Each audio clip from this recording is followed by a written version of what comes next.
Bella raga, ciao a tutti dal Comendone Veneziano, ragazzi, buon Natale comendiano! Il canale ormai è morto, ma va bene, nel senso, ragazzi, anche io ho un sacco di casini, un sacco di robe, quindi sto anche registrando meno, ma non importa, che se una persona apprezza il mio video, io me la godo, chi se ne frega, ormai tanto YouTube è diventato al posto di un sito dove condividere video, è diventato un ufficio di collocamento, perché ormai sembra, cioè, è un datore di lavoro, ormai non lo so, è un ufficio, perché ormai sento di quelle cose, ragazzi, guardandomi un po' attorno, che è pauroso, cioè, nel senso, per carità, ognuno deve avere le sue ambizioni, però porca puttana, oh, sembra il mondo sia solo questo qua, questo è l'unico lavoro possibile per un certo tipo di persone, vabbè.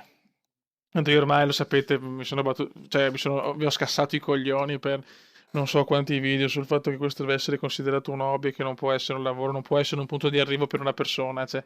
Però vabbè, insomma, dai, qua è Natale, pensiamo alla figa e guardiamo la foto e si gode. Pensiamo a mangiare e anche tanto, a fare regali, a stare con la famiglia, che è la cosa più importante, ragazzi. E niente. Io cercherò di portare NBA, qualche altro gioco, Pro Cycling, così, però anche io sono un po' a corto di idee perché è dura, vedo che il canale proprio è in un letargo continuo, ma più che altro YouTube è in un letargo lavorativo, nel senso, o i canali dormono o sembrano uffici di collocamento dove uffici da impiegato, che cazzo ne so, dove l'unico obiettivo è visual, mi piace e soldi. Cioè, solo che non voglio fare lo snob, alla fine i soldi fanno comodo a tutti, però se mi chiamo Comendone Veneziano c'è un motivo, ecco. Per fortuna, insomma, non ho bisogno di YouTube, ecco. Però va bene, dai, sono soliti discorsi. Alla fine voglio bene a tutti e chi si fa i big money col tubo fa benissimo. Sono il primo a dirlo, c'è ragione.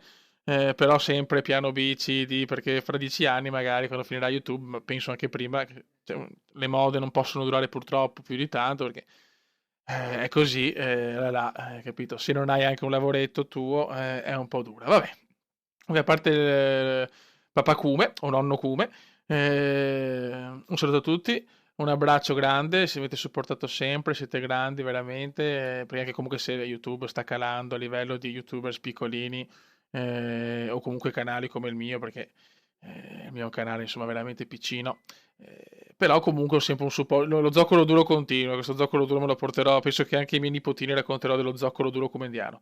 Raga, un salutone e mi raccomando, trombate, mangiate e state con i parenti e niente, sotto il comendone veneziano. Ciao!